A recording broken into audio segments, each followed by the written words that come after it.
राजकारणात प्रत्येकाचा एक काळ असतो. वेळेच्या पुढे आणि नशिबापेक्षा जास्त काही मिळत नाही. विलासराव देशमुखांच्या शिकवणीची आठवण करत नाना पटोले यांचं सूचक वक्तव्य. राजकारणात प्रत्येकाचा एक काळ असतो. माझे गुरु विलासराव देशमुख नेहमी सांगायचे की वेळेच्या पुढे आणि नशिबापेक्षा जास्त कोणालाही काही मिळत नाही.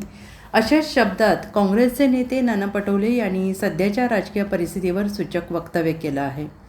सोलापूर येथे बोलताना त्यांनी केंद्र आणि राज्य सरकारवर चौफेर टीका केली. सोनम वांगचुक यांनी पोलिसांनी ताब्यात घेतलंय आणि त्यानंतर बोलताना नाना पटोले यांनी म्हटले की सोनम वांगचुक प्रकरणात हुकुमशाही सुरू झालेली आहे. लोकांमध्ये सरकारच्या विरोधात उद्रेक व्हायला सुरुवात झालेली आहे. आमरण उपोषण कराल तर आत्महत्येचा प्रयत्न केल्याचा गुन्हा दाखल करून जेलमध्ये टाकायचे असा कायदा केंद्र सरकारने केलेला आहे. महात्मा गांधींची तत्त्व केंद्र सरकारने संपवलेली आहेत. दिल्लीतील पोलिसांनी जबरदस्ती चादरीमध्ये बांधून हुकुमशाही पद्धतीने वागून लोकशाहीची हत्या करण्याचं काम केले असा हल्लाबोल त्यांनी केला आहे. नाना पटोले यांनी पुढे म्हटलं, हायकोर्टाचे डायरेक्शन काय होते? नीटमध्ये ज्यांनी भ्रष्टाचार केला त्यांना फाशीची शिक्षा द्यावी लागते. आता त्यात मार्कशीटचा घोटाळा आला आहे, तिथे मिलिटरी लावावी लागते. देशभरात आता मोठा उद्रेक सुरू झालेला आहे अशी टीका त्यांनी यावेळेस केली आहे. बघा कसं आहे की मी महाराष्ट्रातल्या माझं दैवत छत्रपती शिवाजी महाराज आहे. खरं तर जे संत असतात, संतांनी धर्माचं काम करायचं असतं आणि राज्यकर्त्यांनी राज्याचं काम करायचं असतं. त्याला छत्रपती शिवाजी महाराजांचं आपण सगळं इतिहास पाहिला तर तुम्हाला तेच पाहायला मिळत आहे. पण अलीकडे काही संत तर आता आपण पाहतोच आहे की अशोक खरातसारखेही संत खूप आपल्या महाराष्ट्रातच जन्माला आले आणि त्या संत व्यवस्थेलाच बदनाम करण्याचं काम केलं जात आहे.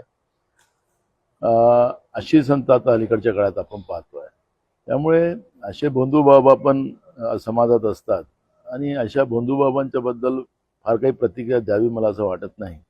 पण सोनम वांगचुकच्या प्रकरणामध्ये जे काही झालं हे खऱ्या अर्थानं देशामध्ये जे हुकुमशाही जी आपण जे म्हणतो ती हुकुमशाही आता देशामध्ये सुरू झालेली आहे. आपल्याला माहितीसाठी सांगतो की केंद्र सरकारने एक बहुमताच्या आधारावर कायदा पारित करून घेतला. त्यांना माहीत होतं की भविष्यात काय होणार, कारण की लोकांमध्ये या सरकारच्या विरोधात उद्रेक व्हायला सुरुवात झालेला आहे. आता तुम्हाला आमरण उपोषण असेल या पद्धतीचे आंदोलन करता येणार नाही आणि ते करायला गेलात तुम्ही तर तुम्ही तुमच्यावर स्वतःची आत्महत्या म्हणजे करण्याच्या बाबतचा गुन्हा दाखल करायचा आणि त्याच्या माध्यमातून तुम्हाला जेलमध्ये टाकायचं अशा पद्धतीचा कायदा केंद्र सरकारने केलेला आहे. त्याच्यामुळे तुम्हाला जे काही व्यक्ती स्वातंत्र्य आहे, तुम्हाला तुमच्या न्यायिक अधिकार मागण्यासाठी जे काही महात्मा गांधींनी आपल्याला मार्गदर्शक तत्व दिलेली आहे ती तत्व सुद्धा आता केंद्र सरकारने संपवलेली आहेत. आणि म्हणून आपण पाहिलं असेल की दिल्लीमध्ये चाललेल्या सोनम वांगचुकच्या आंदोलनाला ज्या पद्धतीनं परवाच्या दिवशी तिथला पोलीस कमिशनर बदलवला आणि दुसऱ्या दिवशीच त्यांना जबरदस्ती चादरमध्ये बांधून त्यांची तब्येत खराब झाली असते, अगर डॉक्टरनी त्यांना सांगितलं असतं तर त्यांना स्ट्रेचरवर नेता आलं असतं. पण तसं न नेता जसं हुकुमशाह वागतात तशा पद्धतीचं नरेंद्र मोदीचं सरकार वागताना आपण देशामध्ये पाहिलेलं आहे.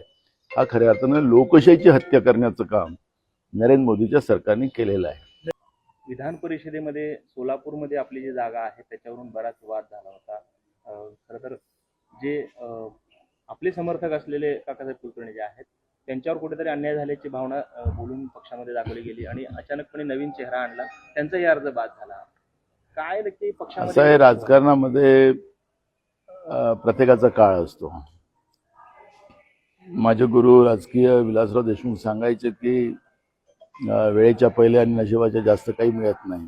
तसं काकासाहेब कुलकर्णींनी पण आपल्या डोक्यात ठेवावं आणि पक्षासाठी काम करत राहावं. Bureau report, SBN Marathi, Mumbai.